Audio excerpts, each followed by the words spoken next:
Equal sets. Equal का मतलब आपको मालूम ही है, इक्वल मीन्स बराबर, मीन्स एवरीथिंग, दो चीज़ें बराबर है मीन्स एवरीथिंग इज सेम।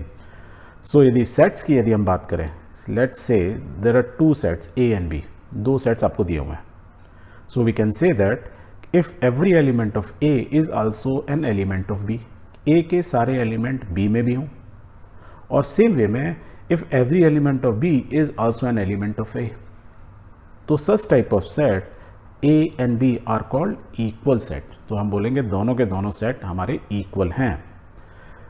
या दूसरे तरीके से बोले दो two sets have exactly the same element, बिल्कुल एक जैसे एलिमेंट्स हैं, तो सेट्स क्या हुए, equal sets.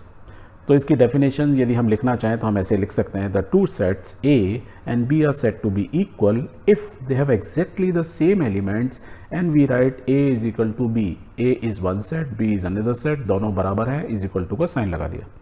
And if they are not equal तो we will say they are not equal, और अनइक्वल का साइन लगाते हैं, तो मीन्स इक्वल को कट कर दिया। यहाँ तक clear? So let's take an example कि एक सेट है ए, 1 2 3 4 उसके ये एलिमेंट हैं, बी इज़ अ सेट, उसके एलिमेंट है 3 1 4 2। क्या ये दोनों इक्वल हैं? Yes, they are exactly equal, क्योंकि इसमें भी देखो 1 है, इसमें भी 1 है, 2 है 2 है, 3 है 3 है, 4 है 4 है। द ओनली डिफरेंस इज कि लिखते समय इसको हमने सीरीज 1 2 3 4 में तो इंक्रीजिंग ऑर्डर में लिख दिया, इसको हमने रैंडम फॉर्म में लिख दिया, आगे पीछे उल्टा सीधा। बट हमने क्या सीखा था, किसी भी सेट के अंदर एलिमेंट्स का way of writing is not important, number of elements are important. परिवार में कितने लोग हैं वो इम्पॉर्टेंट है, कौन छोटा है बड़ा है वो इम्पॉर्टेंट नहीं है। in terms when you are counting you are saying कि this is a family consists of so many people, clear? so a और b क्या हो गए, इक्वल सेट। तो हम कैसे लिखेंगे, a is equal to b। एक और एग्जांपल लेते हैं, let a be the set of prime numbers less than 6।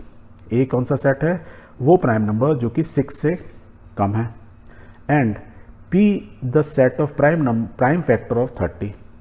जो p सेट है वो है प्राइम फैक्टर ऑफ 30। तो निकाल लो, set of prime numbers less than 6 क्या होते हैं, 2 3, यही तो होंगे, 2 3 5, 3 ही होंगे, इससे ज़्यादा नहीं, 7 होगा तो 6 से बड़ा हो गया। So 2 3 5 are the elements of set A.